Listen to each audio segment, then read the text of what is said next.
आज मैं एक निःसंतान माँ बाप की कहानी सुना रहे हैं।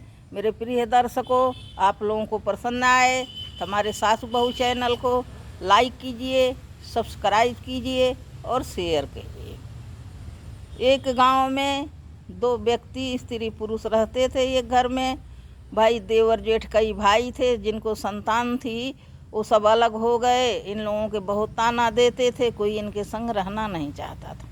ये पति पत्नी अपन भगवान में मन लगाया, धर्म काम करने लगे।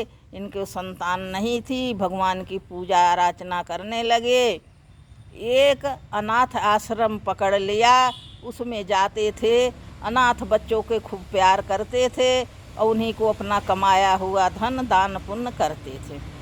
इसी में उनकी दिनचर्या चलती थी। इस तरह से काफ़ी दिन बीत गया।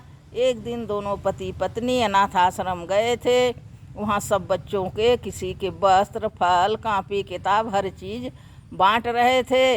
एक बालक पर निगाह पड़ी तो वह बालक के देख के इनके मन को भा गया और गुरुदेव से प्रार्थना की कि यह बालक मुझे गोद दे दो।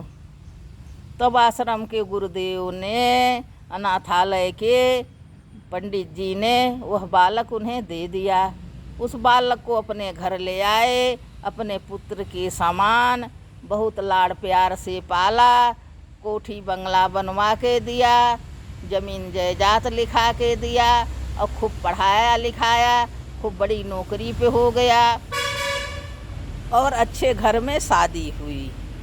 यह किसी के मालूम न चला कि यह इनका बेटा नहीं है, न घर के न बाहर के, सब लोग उन्हीं का पुत्र करके जानने लगे। यह बात गुरुदेव और वो पति पत्नी दो ही जन जानते थे कि यह आश्रम का बालक है। इस तरह से बालक की शादी हुई। बहुत घर में बहुत पढ़ी लिखी बहुत योग्य पत्नी आई जो विदेशी संस्कार से सुशोभित थी। वह कोई चीज़ हाथ से छूना नहीं चाहती थी। वो चाय भी कहीं चुम्मक से उठाए, दाल चावल के कटोरा चुम्मक से उठाए, हाथ से कोई चीज़ छूना नहीं चाहती थी। ढंग का वस्त्र भी नहीं पहनना चाहती है। वस्त्र भी, अंग ढकने का आभूषण भी, यह भी सुंदरता है। यह कल्चरल हमारे भारत में है कि ढंग का वस्त्र पहनिए, अपना अंग ढांक के चलिए। यह विदेशी नहीं है, यह कल्चर विदेश में है। खुले उघारे फिरो, यह उनकी वाहवाही है, हमारे यहाँ की यह वाहवाही नहीं है। तब वह बहू उसी विदेशी कल्चर की आ गई। माता पिता बहुत दुखी रहने लगे और कुछ कहने पर मुंह नोचने के तैयार थी और अपने ज्ञान बघारती थी कि हमारे बराबर कोई योग्य नहीं है। और लड़के को भी पट्टी पढ़ाने लगी। ज्यों ही ड्यूटी से आए, रोग आके झूठी फूर बात और दुताई में करने लगे। तुम्हारे माँ बाप से तंग आ गई हूँ, मैं इनके साथ एक दिन भी नहीं रह सकती हूँ। ये दिन भर नौटंकी फानते रहते हैं, ऐसे रहो वैसे रहो, ऐसा वस्त्र पहनो, ऐसा खाना खाओ, मुझसे यह नहीं हो सकेगा।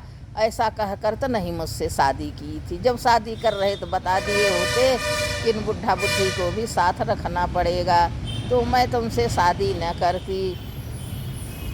अब ऐसा जिद करके कहे कोई उपाय ढूंढो, ये बुढ़ा बुढ़ी को मेरे आँख से दूर ले जाओ। अब लड़का क्या करे, चिंतन करने लगा क्या उपाय ढूंढे। वह कोई उपाय ढूंढ नहीं पाता था।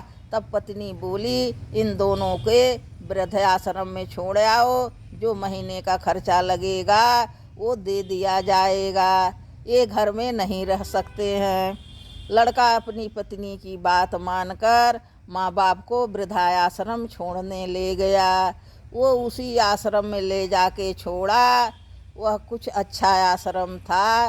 वो दिल्ली में एक अच्छा आश्रम है जहाँ लोगों की बहुत सेवा होती है। वह बालक उसी आश्रम में छोड़ आया। माता पिता को छोड़कर चला आया और थोड़ी देर आया तो उसकी पत्नी का फ़ोन आया। फ़ोन उठाता है, बोलता है, हेलो क्या है? तो कहती छोड़ आए। बोला हाँ छोड़ के अभी अभी लौट रहा हूँ, वो लोग वहीं हैं। तो पत्नी बोलती उन्हें समझा दिया है कि अब कभी घर में वापस नहीं आओगे, न किसी त्योहार पर, न तीज पर, न कोई घर में बड़ा कार हो या पोता पोती हो, जो कुछ हो तुम लोग घर लौट के नहीं आ सकते हो।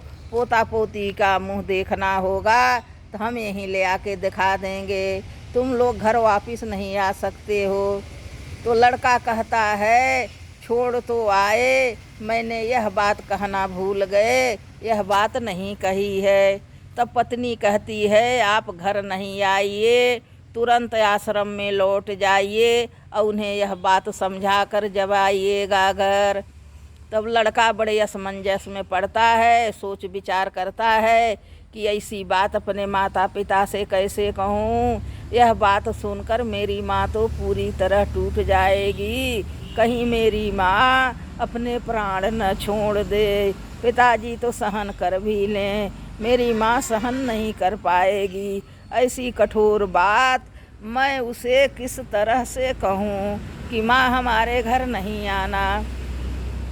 लेकिन क्या करे, पत्नी के दबाव से इधर पत्नी हाथ से जा रही है, बेटे की तो बात मान नहीं पड़ता।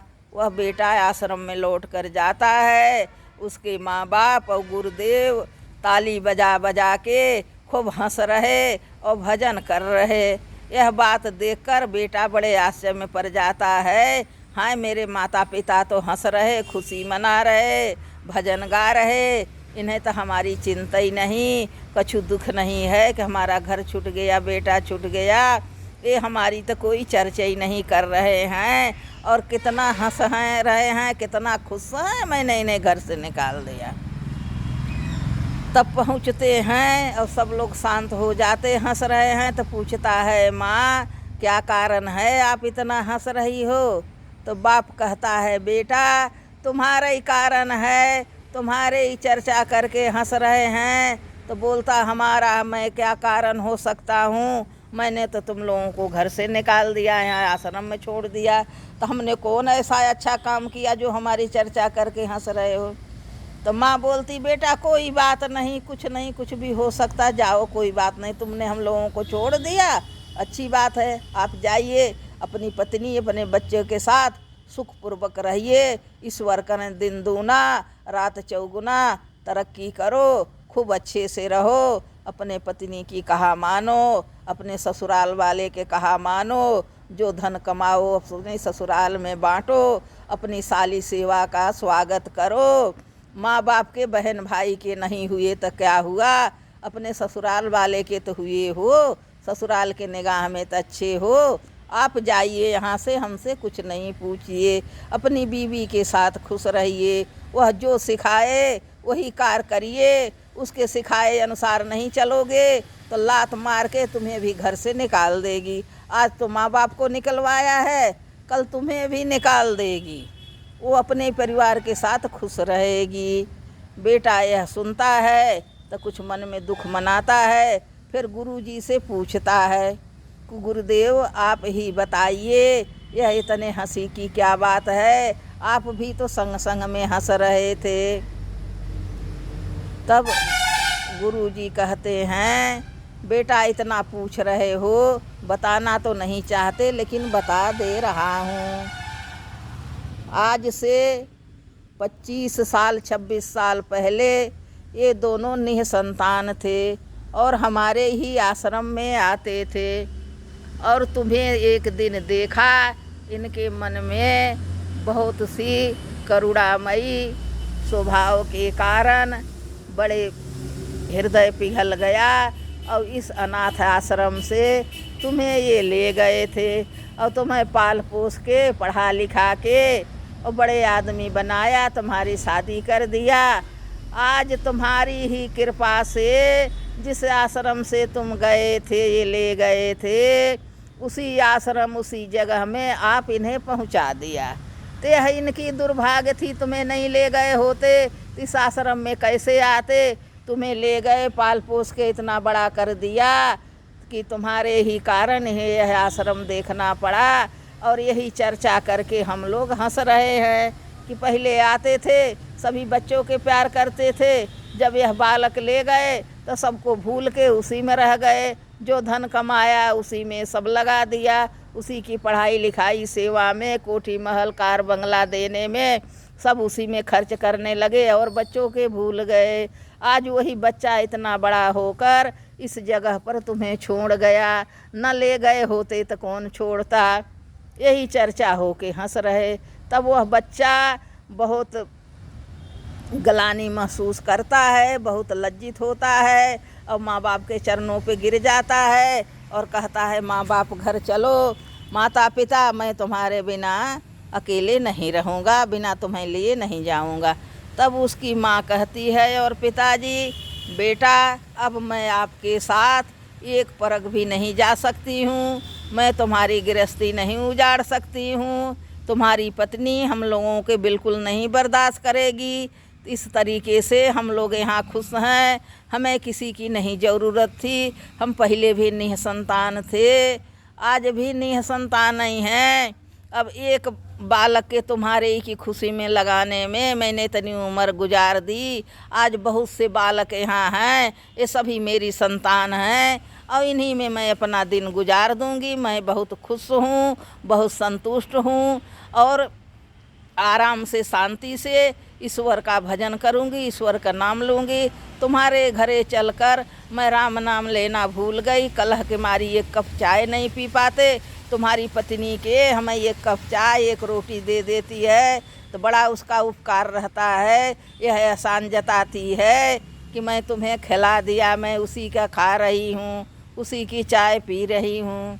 आज तुम्हें बेड बनवा दिया, आज तुम्हें गद्दे मंगवा दिया, आज तुम्हें जेवर, ऐसा एहसान जताती है कि सारा चीज़ अपने मायके से लेके आई है और उसके पिताजी ने सब बनवा के दिए हैं, वही हम खा पहर रहे हैं। ये नहीं चिंतना है कि बेटा के पढ़ाया लिखाया, बेटा कमा रहा है, इस योग हो गया है, तब तो हमें कर रहा है कि तुमसे कर रहा है। तो बेटा मैं अब तुम्हारे घरे जीते जी कभी नहीं जाऊंगी, जाओ आशीर्वाद दे रही हूँ, तुम लोग खुश रहो। जो हमारे साथ हुआ वो कहीं भविष्य में तुम्हारे साथ न हो, तुम लोग वृद्धाश्रम का मुँह न देखो, पोता पोती होंगे तो ले आके एक बार मुँह दिखा जाना, मैं इसी में संतुष्ट हूँ, खुश हूँ। और माता पिता नहीं आए, वह बालक बड़े दुखी मन से अपने कृत्य को विचार करके लज्जित होके कुढ़ता हुआ घर लौट आया और पूरा जीवन कुढ़ते हुए लज्जा रूप में बिता दिया और अपनी गलती का कैसे सुधार करे यह उसे कुछ समझ में नहीं आती थी। इसी चिंता में रात दिन डूबा रहता था। अब पत्नी क्या कह रही, बच्चे क्या कह रहे, बच्चे हो गए, उसे कुछ समझ में नहीं आता था। वह ग्लानि रात दिन उसे सब याद दिलाती थी और उसी के बोझ तले वह दबा जाता था। हाँ, इन लोग ने मुझे कितना उपकार किया, यहाँ तक इन्हीं ने पहुँचाया और मैं इनके साथ अच्छा नहीं किया, यह का कर दिया। तो आज की नस्ल औलाद हैं, यह सीख देखें, करें, अपने माता पिता से कोई दुर्व्यवहार नहीं करे। माँ बाप भी अपने बहुओं को अपनी बेटी के तरीके रखें। बेटियां भी दूसरे घर से आती हैं, एक माँ बाप छोड़ के दूसरा माँ बाप पाती हैं, तो उनके साथ बूढ़े बुढ़िया सास ससुर भी बुरा बर्ताव नहीं करें। जैसे अपना बेटा बेटी पाली हैं उसी तरह से बहुओं को भी पालें, बहुओं की गलती भी क्षमा करें। जिस तरह से अपनी बेटी की गलती क्षमा करती हैं उसी तरीके से यदि बहू को गलती कर देती है तो उसे अपनी बेटी समझ के माफ़ कर दें। ज़्यादा बुद्धिमानी झाड़ने की कोई ज़रूरत नहीं है। इसी के साथ यह कहानी समाप्त होती है। बोलो विष्णु भगवान की जय, बोलो अम्बे मैया की जय।